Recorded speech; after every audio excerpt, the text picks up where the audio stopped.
Thank you, and good morning, everybody. It's exciting to be here on this great anniversary. I have to say at the outset that I feel like I was, after Bruce Johnstone's spectacular presentation, a bit of a revival meeting. I wanted to jump up and say amen in a number of places. And in fact, there's a transition to what I want to tell you that I'm going to talk about.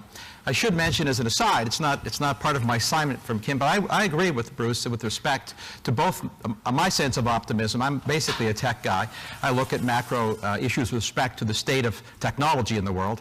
So I'm going to talk about energy and oil.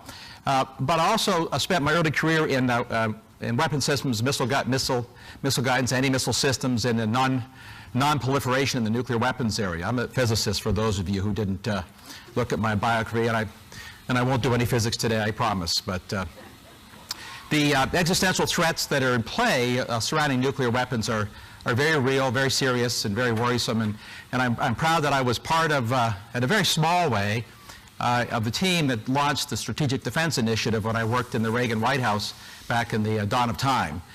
He was prescient on the need for that. I hope that the next administration will accelerate that, because that is ultimately a critical defense mechanism for us.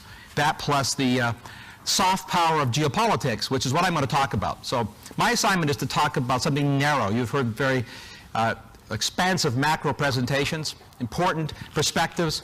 I'm going to talk about oil.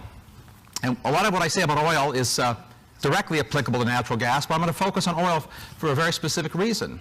Because something remarkable has happened, and in the stir and dunk of what goes on in the political season, and in all the obsessive media coverage of how low oil prices have become, we've lost track of some of the fundamental realities and macro indicators that I think are directly relevant to how you might think about investing in the oil sector in America in particular, and also are directly relevant to the geopolitics and the state of America in the future in the next 10 to 20 years.